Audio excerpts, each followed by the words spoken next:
Hi, I'm Nicki, and welcome to part 7 of Becoming Fearless. Today we are talking about doubt. Because isn't that the first thing that creeps in when we go running straight into our fears? We go, what did I do? And all that doubt comes just swarming back. How do we deal with that doubt?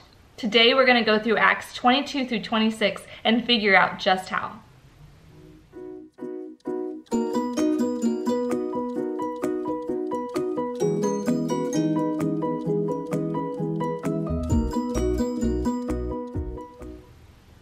Okay, here we sit, Acts 22 through 26.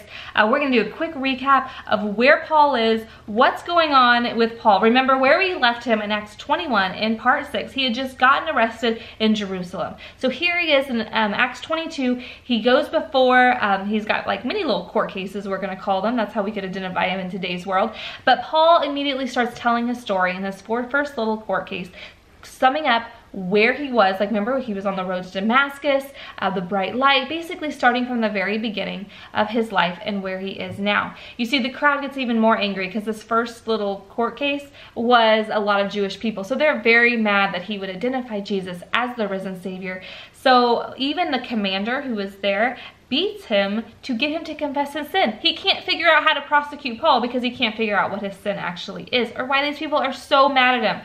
But Paul immediately reveals that he is a Roman citizen, in which the commander realizes he actually deserves a fair trial and he can't beat him like that. So in Acts 23, he sends him before the high council. Paul insults the high priest accidentally and immediately is apologetic. Through this whole process, we're going to see Paul being completely respectful even when these people are trying to kill him. He's in the middle of a crowd between Pharisees and Sadducees. Paul claims his Pharisee upbringing and says, I'm a Pharisee who believes that Jesus is a resurrected one. Well, then the Pharisees don't want to kill him because he's claiming that he's still one of them. But the room of Pharisees and Sadducees get in this massive fight, but it allows Paul to kind of escape death in this one trial. But then there's a plot to kill him. Some of the Jews realize, like, hey, he's going to be transported to this area and we're going to take over that little caravan and we will kill him. That is found out by Paul's nephew, and he is sent to Governor Felix for protection. Yet Felix, you have to understand, Jerusalem is overseen by Rome. And so what Rome has done is they will send governors from Rome, Roman officials, in to kind of govern the area, right? And so because Jerusalem, just as it is today, is very highly Jewish, and that the Jewish officials that actually hold a lot of power, they wanted to make sure they kept peace. So Felix wants to keep peace with the Jews. He has Paul in prison for 2 years, speaking with him, trying to get him to do something so he can validate killing him. But Paul does nothing. He doesn't even bribe Felix, it says. So Felix is removed from governor. Festus takes over as governor. Immediately resumes Paul's trial, perhaps because they think they have this guy in jail that the people want dead, but they have no idea what he did. King Agrippa comes for a visit, who is very aware of Jewish customs and laws and everything else, and they bring Paul before him, and what does Paul do? Just like he's done before, he tells his story. He tells them who Jesus is to him. He realizes he's not going to get a fair trial again, and where we leave him in the end of chapter 26 is him appealing to Caesar as claiming his Roman citizenship fully to get a fair trial. You know what I don't see in any of these chapters that we're going through as like Paul is in trial after trial after trial? I don't see doubt. And I'm thinking, what in the world? Because let me tell you, when I have entered into my trials, the first thing that happens, it's like comes over me like a wave, and it's like doubt. Okay, let's be real. I remember so distinctly when God called me to move from Florida to California. And let me tell you, I had a good setup in Florida. I had a great job in ministry. I had a great little apartment. I was living with my sisters. I had amazing friends. I had friends that were like family. I had everything that I wanted. The Lord had totally blessed me. And then he said, move to California. You're going to go do an internship and you're going to go get your master's in seminary. And I'm like, why? what am I supposed to do with that? Why do you want me to do this? And God just kept calling me. It was a 2-year process of so many God signs of God saying, go, go, go. And so I did. I remember the day I sat on that airplane. I had shipped my car 3 boxes. Everything else I gave away. I left for my family, and that was it. Like, I was leaving it all behind. I didn't know if I would be back in Florida. Didn't even have a job in California. And I got on that plane in that window seat, and I put my hood up, and I just bawled like a baby. And all those thoughts came over me. Nikki, you are crazy. Nikki, what are you doing? Why would you give that up? Like, you are just chasing some dream. Are you sure this is God? I mean, doubt after doubt after doubt. I'm sure the people beside me had to think I was even crazier, because then God said, Nikki, do you trust me? I remember it. Nikki, do you trust me? And I sat there in my tears in that window seat, and I just cried. I'm like, Jesus, I trust you. Oh my gosh, that person beside me had to be like, she's crazy, right? But I just like, Jesus, I trust you. And I just, that instant where I remembered my mom used to always tell me growing up, she said, Nikki, don't doubt in the dark what God has shown you in the light. I remember that just came flooding back. And I'm like, yes. Because I could look back and I could see God in all those years and everything that he had done to set me up for that moment. And I'm like, I can't doubt. I can't doubt now. You see, I believe that doubt is something that is a natural process.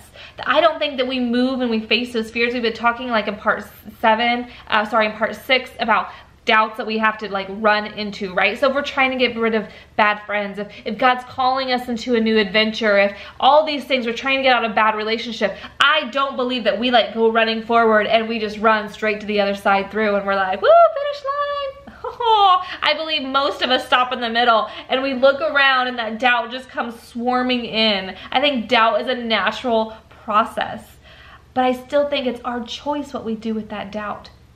You see, the best thing I can do sometimes is take a sheet of paper out, put a line down the middle, and say truth and lie. And I don't do this by myself, but I'll grab somebody that I love dearly, that I allow to speak into my life, and I'll go, okay, what doubts have I accepted as truths? Because that's what I do a lot of times. I take those doubts that the devil whispers, like, you can't do this, what are you doing, you are crazy, right in the middle when I've already ran straight into this fear, and I accept it as truth. And sometimes when we bring people into our life, they can call you out and go, hey, that is such a lie that you are believing, and you need to cast it out. And so those are those things that we can do to become fearless. We have to remove the doubts. You see, I see something different in Paul than doubt. I don't see doubt, but I see pure peace. And I believe that that is the absence of doubt. Is when we choose to like put our heels into truth and not the doubts and not the lies, then God replaces all those doubts with his peace. And we look here, and Paul has peace. There's two characteristics that I see in Paul that are beautiful in these chapters. One, that he had respect and boldness. He was still going to, no matter if fear was facing him in the face, he was still going to be bold in his faith. He wasn't going to allow that to intimidate him, but yet he had respect even through that. The next thing I see is I see passion with compassion. You see, Paul had a passion. He's like, if I'm going to go through this, I'm going to bring as many people to Jesus as I possibly can. If we're going through our fears and we're going, hey, if I got to go through this, then Jesus is going to be glorified. And I believe that that's what Paul had. And he's like, I am so compassionate about these people that he was trying to witness to King Agrippa. And King Agrippa's like, do you think I'm going to believe in Jesus that easily? And Paul's like, well, I wish you would. Like, he had a compassion for these people that wanted to kill him. I want to bring them with me to Jesus. You see, doubt is natural, but peace can fill those voids when we cast out those doubts. That pure peace. We can choose to rest in pure panic or pure peace. And you know what is the difference between these two places? Is understanding the power of God, casting out the doubt, putting our feet in our foundation. And you know what Paul does throughout this whole thing? He just keeps recounting his story. I believe that if you keep recounting your story and you look back and you go, Jesus, you were there for me then, and you were there then, and I saw a miracle here, And you totally, I know you told me that then. And we start recounting our story and we see Jesus and then we go, why am I doubting now? Look who he has been in my life. When we recount our story, just as Paul did, it helps us cast out the doubt. Don't doubt in the dark what God has shown you in the light. Ladies, we're gonna doubt. When we're running face first into our fears, we will doubt. But what we do with that doubt is our decision. Don't doubt in the dark what God has shown you in the light.